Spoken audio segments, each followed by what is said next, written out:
Thanks for checking out the DCAU Review YouTube page, aka the DCAU Tube. Before we get to today's episode, don't forget you can subscribe to us on your favorite podcast app. You can also check us out at DCAUreview.com for the entire library of archives of every DCAU Review episode to date, including bonus episodes and being able to sort by your favorite villains, best and worst episodes, and entire scorecards for each and every episode. New episodes of the DCAU Review debut every Saturday at 10 a.m., 9 Central. Your favorite podcasting app, DCAU.com.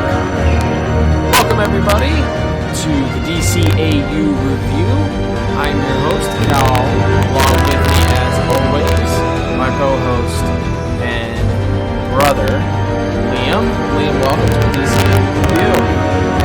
And today, we've got our first Batman episode for you guys. Spoiler alert.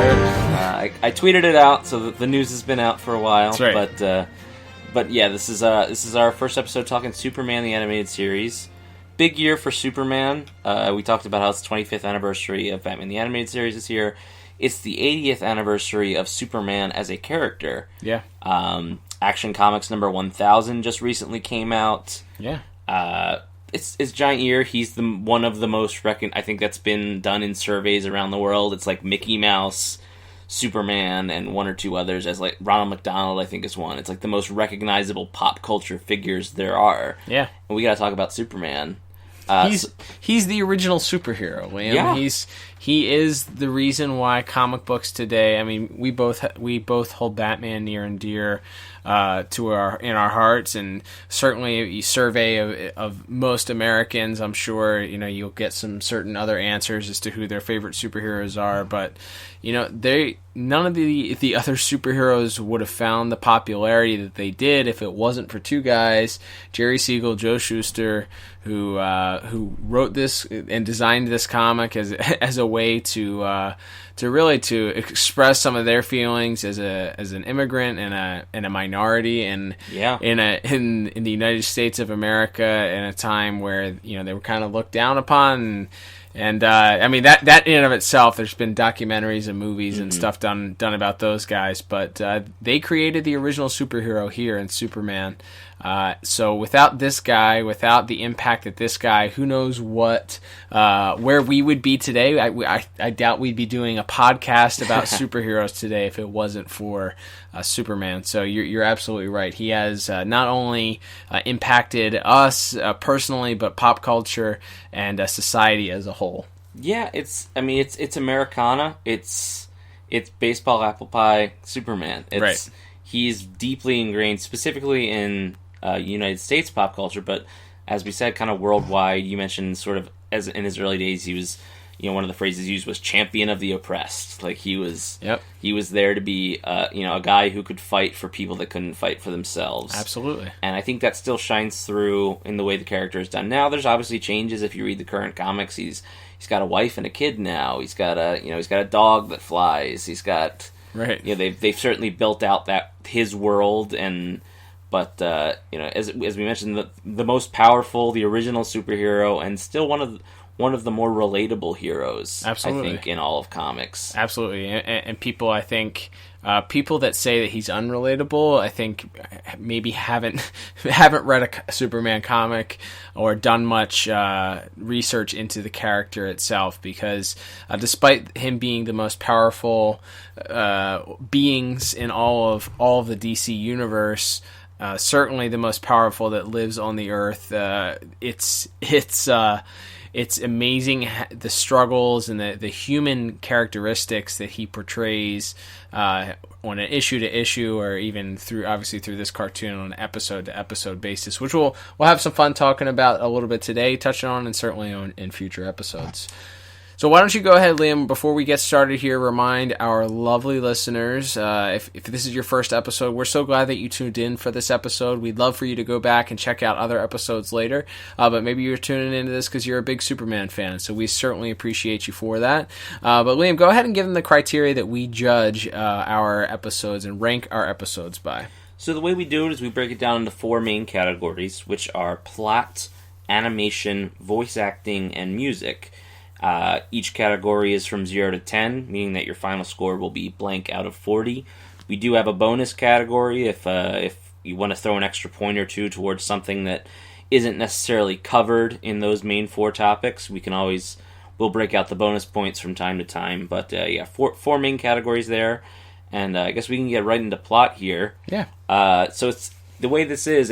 It was originally presented. The Last Son of Krypton is presented as a TV movie. Right. Aired on the WB. I think in prime time. It did, absolutely. I think it was I want to say it was a Friday night. But yeah, it was a primetime debut for it as well, just like Batman the Animated Series was. Right. And so watching this as a movie, but it's broken down here into 3 separate episodes, each 22 minutes long. But it's basically a little over an hour long movie. So the entire first episode, if you look at it as 3 separate episodes, however, is Superman's not in it. Well, Kal-El is, yes. But baby Kal-El is. Superman does not make an appearance. You're right, till episode 2. Right. So we focus very heavily on Jor-El, on his discovery that Krypton is going to blow up, his butting heads with the Council, which if you've seen Man of Steel more recently, or certainly the classic Christopher Reeve movies, that's kind of a common theme when you're doing the origin he figures story. out Krypton is coming to an end, or will soon come to an end, presents it to the leaders of Krypton, and they don't believe him. Correct. And in this case, I thought rather than just making the leaders of the planet sort of nincompoops or idiots, or it's never usually quite explained why they don't believe Jor-El. It's usually just sort of left at they don't believe him, and then the planet blows up. Right. Here it is explained because as far as I know, this is the first time it was ever done, is that Brainiac is a part of Krypton here. Right. Whereas before he had just been the collector of worlds and sort of a generic alien threat. So he'd been created by somebody on the planet Krypton. It doesn't say Jor-El was the creator of him, but you can tell through their interactions that they have some sort of close bond. He's familiar with him, so maybe he was involved in creating Brainiac. Brainiac is Siri on this planet. Right. He's Alexa. Right. He's the AI. They make a note that at the start, Jor-El is on a barge in the Arctic, and he's mining data, which he then uploads into Brainiac. Right. So that's a big point of establishment. So anyway, we get back to the point: is the Council doesn't believe Jor-El because Brainiac, this all-knowing, super intelligent computer, tells them that the planet is not going to blow up and that everything's fine, and that these earthquakes are just a minor polar ice cap shift, right? And there will be no further issues, and Jor-El is just wrong. As you put it, it's fake news. Yes. Current climate adds a little bit of extra context pretty funny to a story like this, but yes. So a lot of that the entire first episode is destruction of Krypton. Destruction of Krypton, and sort of building out Brainiac, and the idea is he sort of explains his motivation is that if he admitted that Krypton was going to explode, he would need to work on saving people, whereas as the only thing Brainiac as a computer program values is knowledge, and since he has all of the knowledge of Krypton, he's the only important person. He's the only thing that's worth saving. So all he does is build himself a satellite to escape the planet. So we talked about it while we were watching it, and you brought up the point is this first episode, is it necessary to spend 22 minutes to cover the history of Superman's planet blowing up? Could they have just summed it up with, started the episode with a rocket shooting off, or the planet exploding? And to me, I think the only thing that the value that episode, spending 22 minutes on that, is it provides a little bit of a backstory for Brainiac. It's really a Brainiac origin story, because Brainiac ends up being a major player in the Superman animated series. He's brought back at least 4 or 5, at least 5 times. Yeah. And then he goes on to be a major player in the Justice League and Justice League Unlimited, and absolutely, so them spending the 22 minutes on that, maybe they didn't have the foresight that they were going to use him in Justice League and a Justice League cartoon, but it certainly gave him the motivation and built a character to the point of saying, okay, so this character, he's a machine, and because he's a machine, he's completely heartless and cares only about data. So this is going to be something that we can use as a plot device in the future, where he comes to Earth in later episodes, or he's used in an episode. Is it the Justice League episode where he teams with Darkseid and turns on Darkseid, does like a heel turn on Darkseid and betrays him? But it's a plot device that they can use and set up this character that they know was a huge part of Superman's history without, and they're able to kind of build that out now to kind of give you a little bit of foreshadowing. And we talked a lot about before we went on the air that this episode is used.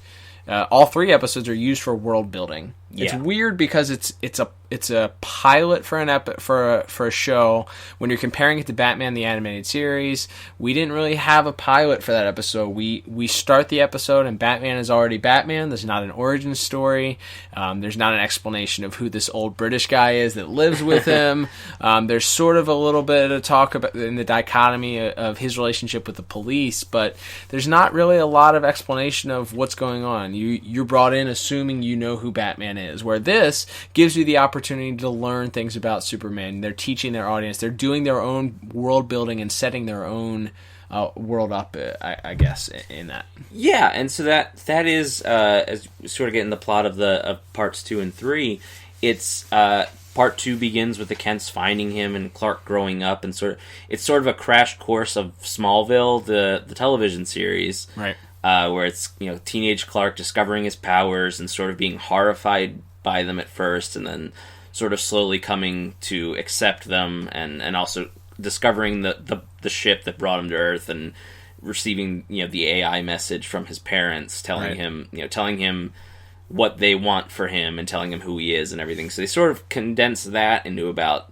10 minutes, and then sort of nondescript amount of time passes, and then he's Superman in Metropolis, and from there it's sort of a little paint by numbers. It's a robot suit gets stolen, and it turns out it's a plot of a foreign government because Lex Luthor wanted to sell a suit, but the United States and this nation of Kaznia, which comes up quite a few other times in DCAU, wants to buy this suit from Lex, but because there's a trade embargo, he's not able to legally sell it to them, so he just leaves, as he says, leaves the back door open for them to steal it.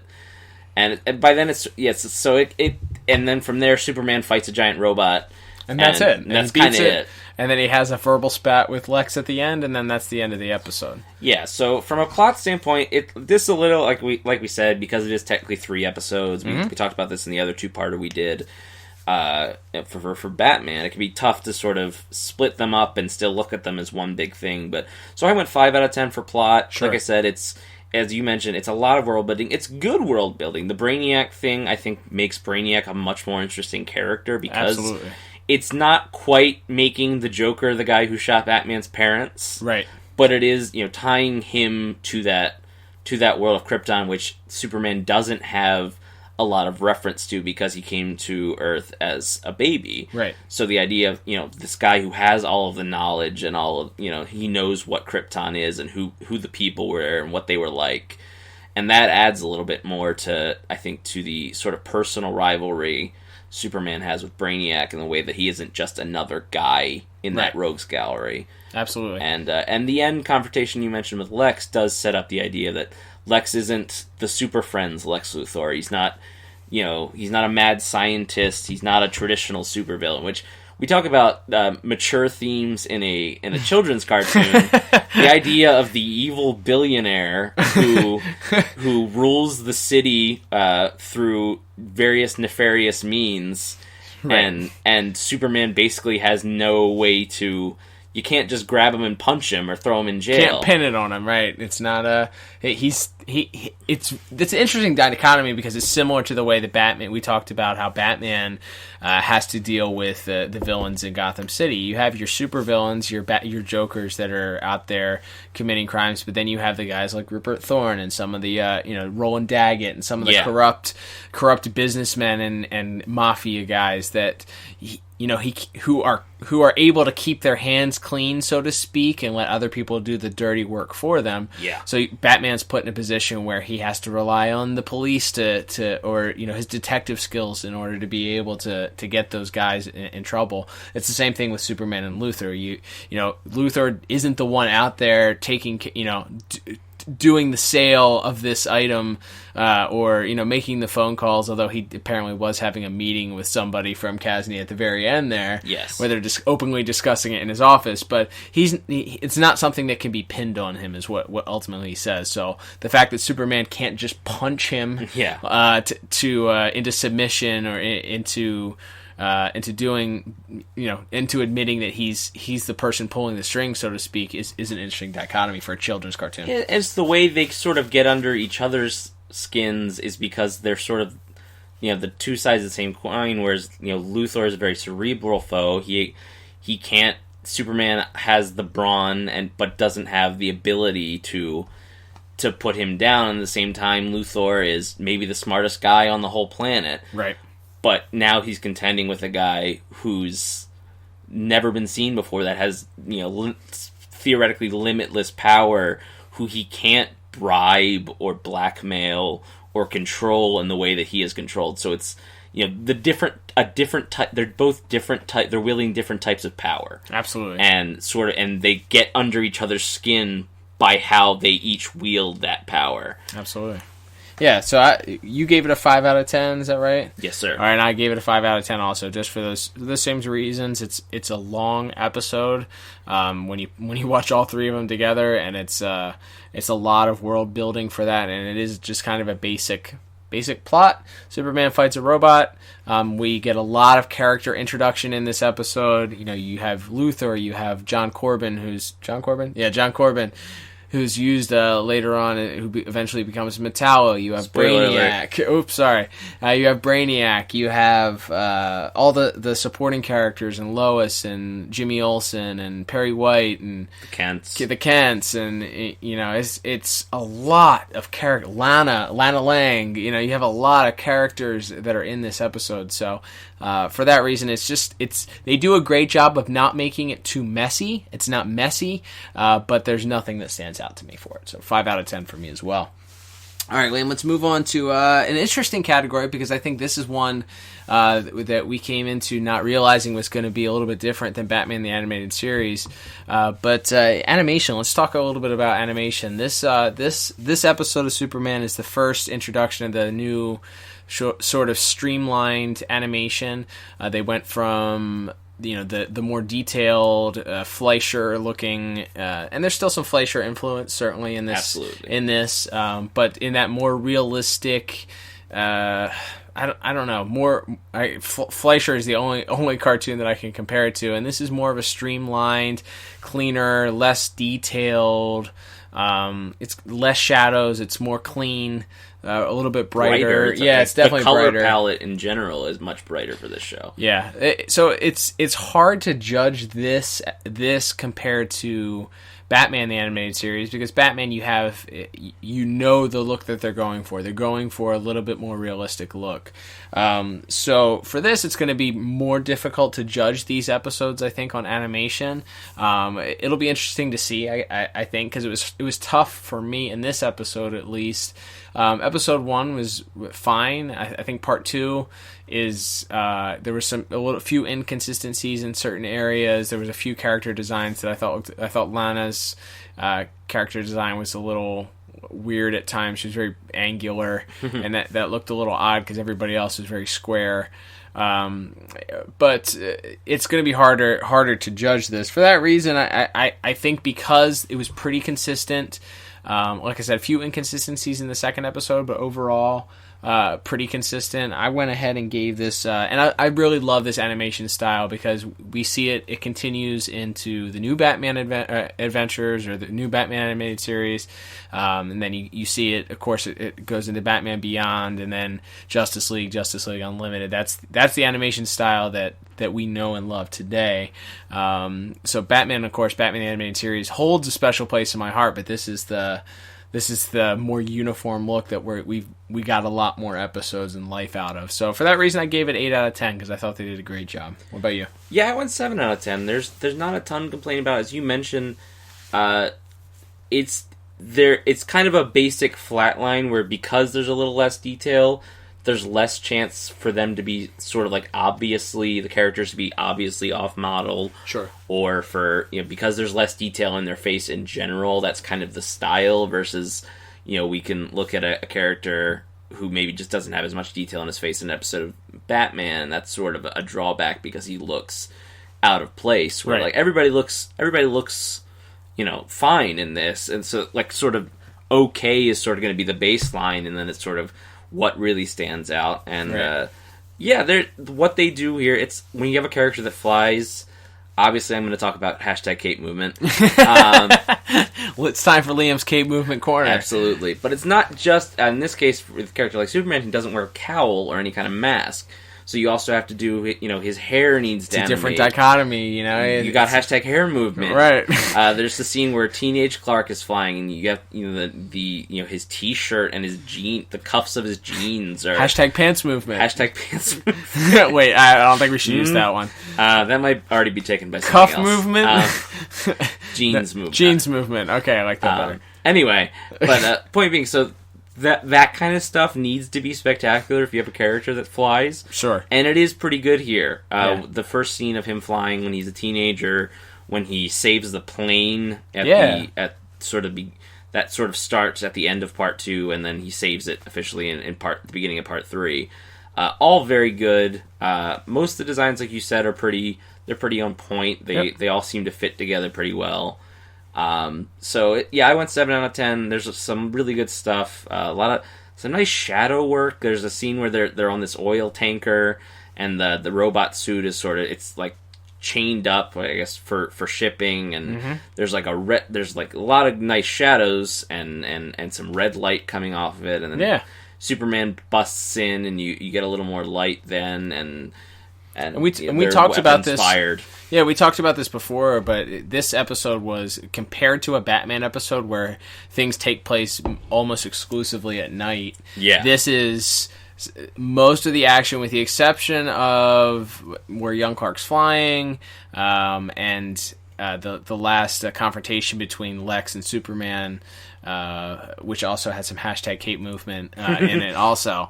But mostly everything is done during the daytime, so it's going to be harder and certainly interesting, because that we talked about in Batman the Animated Series, that sometimes made characters look out of place, made it more obvious when a character may have been added as an afterthought, or maybe when a different story, scene was added or something that looked different. So it'll be interesting to see whether or not that hurts or helps this, or if the animation style affects how that looks, because I know a lot of these episodes for Superman take place during the day. Yeah, absolutely. And one other thing to add with when it comes to animation, they did a good job of animating.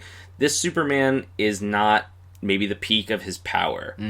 He's struggling. There's these high-powered weaponry that they're hitting him with, giant machine guns and missiles and bazookas and everything. He's struggling with it when he has to save the big jet from crashing into downtown Metropolis. He's struggling. He's working. So I thought they did a pretty good job. Even though the faces aren't as expressive as they would be in the original Batman, you can tell he's working. You can see, sort of his arms shake a little bit. Like it's not stiff. It's very, it feels like, the muscles are rippling. Like he's really working to lift this plane out of the city and find somewhere to put it down. So they do a pretty good job of conveying that struggle, and that goes into sort of the Superman is a little. He's not the Superman again. If you've maybe seen the Christopher Reeve movie, or even more recently Man of Steel or something, where he's from pretty much minute one is pretty much indestructible. Here it's a little more of he's working a little harder for it. Well, that's what I think ultimately this interpretation of Superman to me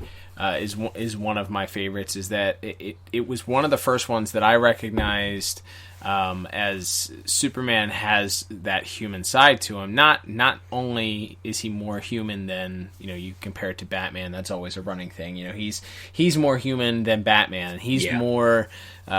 He cares more about things, and that was a huge thing in the Batman versus Superman, and then in Justice League movie. That this Superman in this interpretation of Superman is affected by things like bullets, and it's not the handguns. Those are things that he doesn't have necessarily has trouble with, but a heavy machine gun is something that he's struggling against, which kind of goes back to that influence of Fleischer, where you look back onto that cartoon series, and Superman was struggling in that too. His powers weren't, he wasn't this indestructible force that was just so powerful that he could just kind of poke somebody and use one finger, like you said before we went on, to lift the airplane, and that makes it a little bit more. It adds a little more drama to the episodes, because you're not certain how Superman is going to be able to defeat it. Or we see it later on, especially when the first episode with Kryptonite, where it's introduced, and even when there's not Kryptonite introduced. In this episode, he was having trouble with the robot suit, because of the heavy artillery that he was getting his butt kicked for the first little bit. Yeah, and it makes it so that you don't have to rely solely on dark side level threats. Yep. For when you want to have a physical threat against this guy. Yep. Or you don't have to constantly have, some sort of catch-22 where he's got to be on the other side of the world to stop a missile and then come back and take care of the goons in 2 seconds. It's right. The idea that he's tough, and it's sort of implied at the end of his fight with Corbin in the robot suit, where he gets mad, he gets pissed off, and then he just starts ripping the arms off of the robot and tears it apart. So it could also be that the idea is that he's still getting stronger, and perhaps he holds back a bit, which has certainly been a theme in comics and in other portrayals of him, where he has to hold back, because if he did unleash it, he would scramble, Which makes a ton of sense compared to there's a line early on in the second episode, or in the middle of the second episode, after, is it the second episode or the third episode, where he talks to Lois. And he does his first interview with her, and he goes and he talks to his parents. He's very concerned. He tells Lois, he gives the full interview of who he is, and his one ask of her is that she tell the truth about him, that she doesn't doesn't extrapolate, doesn't make anything up, doesn't put a little yeast in the bread. He just wants her to tell the facts, and that's it. And then he goes back to his parents, and he's talking to them, and he's worried about his reputation, because he's heard that people are scared of him, and he doesn't want that. So maybe I think you're right in that he holds back so that people can see that he's not this foreshadowing here, Justice Lord, that someone's going to take over the planet and lord over using his power. So I think that's a great point. Yeah, and to take it back to animation here, they do a very good job of sort of showing that struggle, and then just showing a little thing of his demeanor changes a little bit when he is getting a little angry, and he's absolutely and the gloves are off, so to speak. So that's little things there in the animation where, as you mentioned, there isn't the detail or the character models aren't as intricate as they were in the animated series, but they can still convey that emotion, convey a physical and emotional, in some cases, struggle that a character like Superman goes through. Absolutely. All right, man, let's move on to the music. We have a brand new theme. Oh, by the way, I think your animation was 7 and mine was 8, in case we didn't say that. Music, brand new theme song, of course. New hero, new theme song. An iconic one in the DCAU, certainly, as Shirley Walker seems to do so well each time introducing new themes. This is a fantastic theme. Superman theme, we were talking about it. It probably, in the Superman themes, it's probably top 3. You have your your Man of Steel, which by the way we talked about before, is just an underrated. The Hans Zimmer Man of Steel theme is just. It is so good. And I know a lot of people are back and forth on the Man of Steel theme, and a lot of people hold the original Christopher Reeve Superman theme, which is great. John Williams' theme is fantastic. It is iconic. Oh, absolutely. It is tremendous. But I think if you put that next to Hans Zimmer's... we like to be different sometimes. We're just a little bit. I think we both rank that the Hans Zimmer Man of Steel theme is just that's tops. You got a very close second is John Williams' theme, and we'll probably get some hate from people who are like, "What is wrong with you?" Well, also you look at the type of Superman they're looking to portray. Sure. Which is, the John Williams theme wouldn't necessarily fit, as we kind of saw in the Justice League movie. It doesn't totally work for the Zack Snyder Superman. Correct. Because that's not the Superman. The story, whether you think it's a good story or not, is this is a man on a journey to become the Superman that we all know, that from the comics, the sort of more happy. He hasn't quite earned the trust of everyone. It's a working thing. People look at him, and much as we're talking about here with the animated series, the idea that people are afraid of what he can do, so it's a little more, it's a little more reserved. It's a little more, it's sort of a little dread mixed with, but it has that very hopeful tone to it. Right. Whereas the John Williams theme is very triumphant, but it's for an already established Superman. Right. And that's honestly, I think this one falls into that, leans more towards the John Williams. It is a triumphant music theme. It's great. It's easily memorable. Hum it, whistle it. It's very, very memorable. But as far as music is concerned for these episodes, it is leaned on pretty heavily. You pointed that out. It is the overarching, pretty dominant theme in this. Anytime they needed to punctuate something, it's Superman theme. And part of that is, as we mentioned in Batman, there's so many, pretty much every villain has their own unique theme. And perhaps because there isn't a villain here, like Metallo later on has a pretty memorable theme. Yep.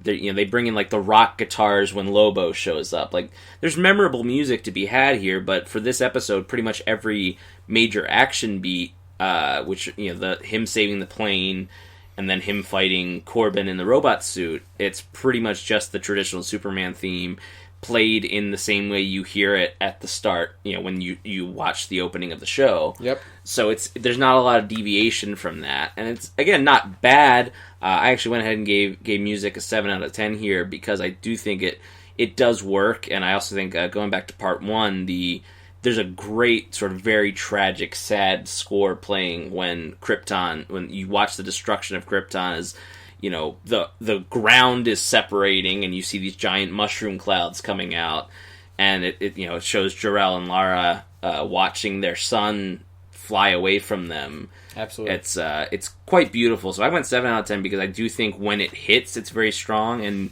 the Superman theme is very triumphant. But you're right that there isn't a really noticeable Lex Luthor theme or a Lois Lane theme for that matter. Sure.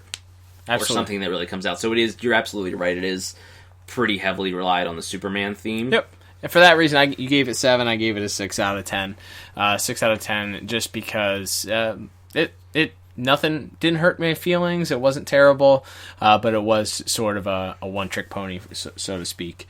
All right, let's jump over. Our final category this week is going to be voice acting. Liam, we already talked about this is a pilot episode, an origin story. We had about, 30 characters, it felt like, introduced into this episode. That's just in part 1. That's just in part 1, right. I think the people that stood out to me, Jor-El, of course, in the first episode is heavily relied upon, and he's fine.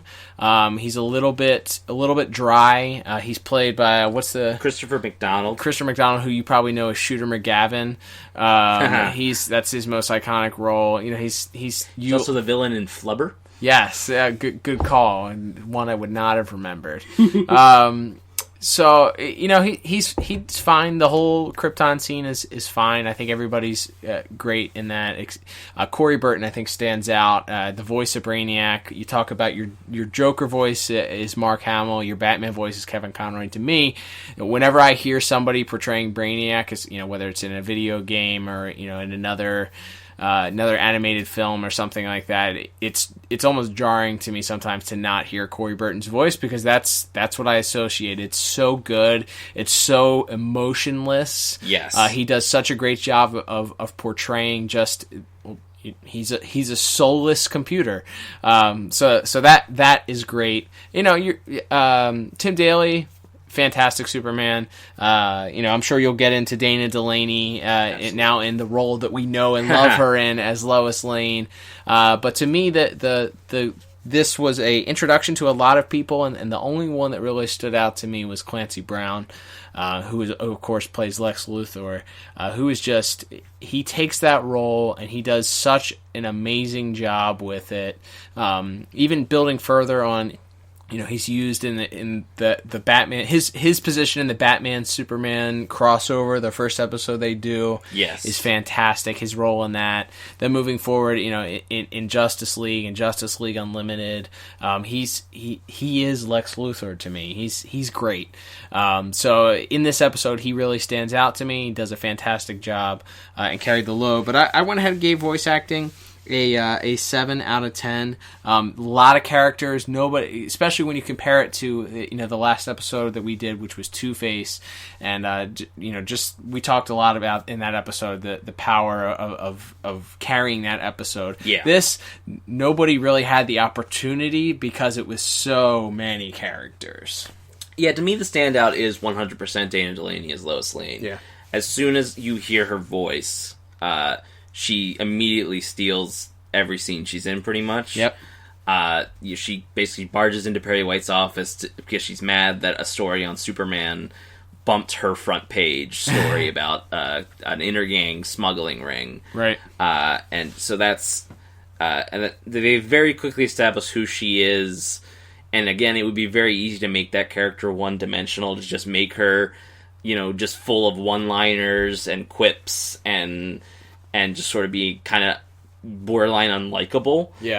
But you sort of see in the way that she talks to Jimmy, the way she talks to Perry, there's sort of something, you kind of feel like there's a little bit of a father-daughter relationship between her and Perry, because she's barging in there to talk to him, and then he sort of has to set her on the right path and tell her to be nice to the new kid, as she meets Clark Kent. And you get that sort of no-nonsense, what you would expect out of a Lois Lane if you're familiar with the character at all, but she's able to play it very well, and she does the lion's share of sort of the investigative work here.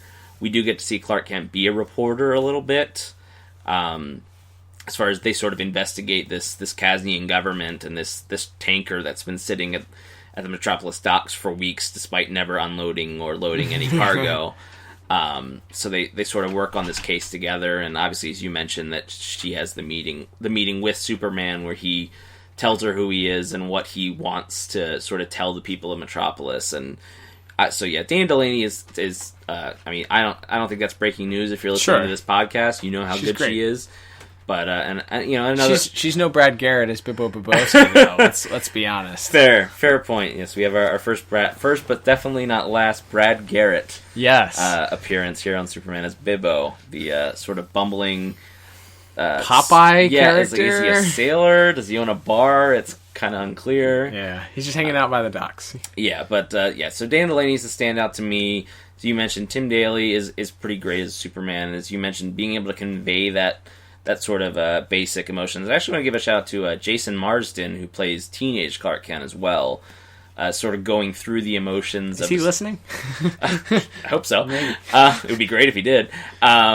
But sort of going through the emotions of Clark Kent as discovering he has these powers. He's terrified, and when he finds out he's an alien, he's scared and angry, and sort of learning to accept his destiny. And then where we pick up where Tim Daly is there, sort of still dealing with those basic feelings of, he's there to help. He knows he has to be there to help because he has the ability to help, but he's worried about how people will see them. And a lot of that comes in with his conversations with Ma and Pa Kent, who are played by Shelley Fabares and Mike Farrell. They're fine. They're fine. They're good parent voices. Yes. They're not too overly cartoony, but they're very much they're folksy. They're farmers. They're fine. They're Ma and Pa Kent. Yeah. So anyway, I went ahead and gave voice acting an 8 out of 10 here. It's strong. Like I said, Dana Delaney does a really great job.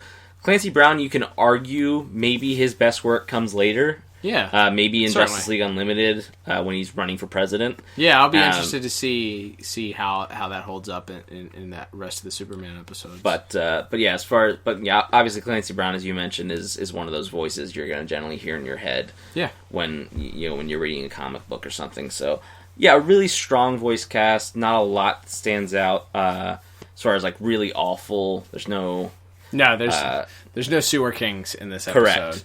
Nothing that stands out as hacky Saturday morning cartoon. Nope. Everybody, even some of the more minor characters like the news reporter Angela Chen she just has a couple lines of dialogue, just kind of some snippy dialogue with Lois in one scene. It's just fine, but it feels very natural. I think Lauren Tom did her voice, who goes on to voice Dana in Batman Beyond. That makes sense. Voiced Gizmo and Jinx on Teen Titans. It's done a million voice acting roles, but. Very cool. But yeah, all the dialogue feels very natural. There isn't a moment where you feel like you're watching something that came out in 1996. Everybody's pretty kept time, which is always the goal with something like this. We mentioned, it holds up. Yeah, and it doesn't feel super out of place in anything they were saying, other than car phones and fax machines. Yeah, those are the only things that really stuck out. But I guess you could say the same thing about the Batman Bat computer and the giant things. Cell phones and Batman Beyond, right? Exactly. Yeah, those things will never get smaller or have not have buttons on them. Yeah. Oy, oy, oy. All right, so I finished up with an overall score of 26 out of 40. I'm pretty close, right there, a little bit ahead, 27 out of 40.